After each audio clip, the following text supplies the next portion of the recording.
আজকের এই স্মৃতি ফাউন্ডেশন এবং আজকের এই ঘরোয়া অনুষ্ঠান এটা কোনো রাজনৈতিক প্রোগ্রাম বা সামাজিক কিছু না, সম্পূর্ণ এটা আমাদের ব্যক্তিগত। আর আজকে বসা আছেন আমার সভাপতি আপনারা আসছেন,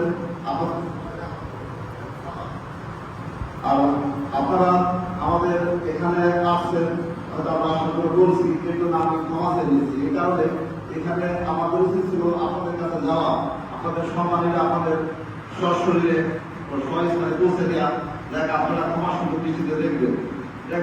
আমার আপনার সম্পর্কে অনেক কথা আছে, আমি তার বড় ছেলে, আমরা তিন ভাই এখানে আছি, ছোট ভাই দেখ আমাদের পরিবার দোয়া করবেন। আসলে আমার নানা জনপ্রতিনিধির মাস্টাররা গুলো বলছেন, আমার আপনার কর্মজীবনে আপনারা জানবেন বা চিনেন বহু কষ্ট করছে, যা ভাষায় বলা যাবে না। হয়তো আমার আব্বার উদ্দেশ্য সৎ ছিল বা হয়তো অনেক পরিশ্রম করছে, তাহলে আমরা ভালো থেকে আল্লাহ আমাদের করতে আসছে। এবং আমরা সবসময় চাই যে আপনাদের কিভাবে বা সমাজের মানুষের অল্প একটু হলেও পাশে থাকা যায়। আমরা আমাদের গত বছর বা তার আগের বছর সমাজে করতে পারছি, এই বছর বলছি আমাদের পরিবারের জন্য দোয়া করবেন। আমরা যখন ক্রমান্বয়ে আস্তে আস্তে কিন্তু যেটা বাড়াইতে পারি, আমাদের ক্ষেত্রটা অনেক করতে পারি, এই জন্য আমরা দোয়া করবেন। আর আমাদের এখানে বসে বসছেন আমাদের ছোটার জন্য, এই জন্য আমি আবার আপনাদের ক্ষমা চেয়েছি, আপনারা ক্ষমা করে দিলেন। আর হচ্ছে আমাদের এই আর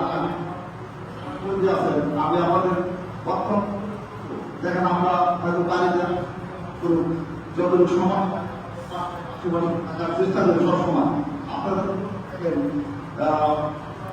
কোনো এক সময় হয়তো বা আল্লাহ থেকে চলে যাবেন, আপনারা প্রিয় মানুষ বা আস্তে মনোযোগ হচ্ছে, আমাদের দোয়া করবেন, আপনাদের বা আপনাদের নিয়ে মিলে সমাজের একসাথে করতে পারি, যাতে কেউ বাইরে আমাদের খারাপ না হয়, এটা আমরা খুব ভালো। এবং আর আপনারা এখানে সমাজের প্রধান সাহেব আছেন, আপনাদের সমাজের ভিতরে অনেক মহামূল্যবান ভূমিকা আছে। আপনারা যে যার স্থানে ইমামতি করছেন, যে কোনো মসজিদে আছেন, আপনারা চেষ্টা করবেন কিভাবে আপনার মহল্লায় আপনার নামাজের সংখ্যা বাড়ানো যায়। অনেক সময় যে গণনদী শিক্ষার্থী আছে, এদের কিভাবে পড়ালেখা করানো যায়। দেখেন আমরা ছোটবেলায় আমরা সবাই আর্থিক পড়াশোনা করতে অনেক পারি না, কিন্তু সরাসরি জ্ঞান সম্পর্কে একটু ধারণা আছে। আপনারা সমাজের যে ছোট বাচ্চাদের আছে, আপনারা শিক্ষিত করবেন। আর আপনারা বেশি আর সময় সর্বশেষ আপনারা আমার জন্য সেদিন কাছে চলে গেছেন, হয়তো আমরা তারা সুখ দিতে পারিনি। আপনাদের একটু সুখের মাধ্যমে যদি আমার আব্বা একটু শ্রম পায়, এটাই আমাদের চাওয়া। ঠিক আছে, আপনারা ভালো থাকবেন, আমাদের দোয়া করবেন, আমি আপনাদের আরো ভাবে এই অনুষ্ঠানটা করতে পারি। এখন সর্বশেষ শ্রদ্ধেয় আপনাদের অনুষ্ঠান শুরু করবেন।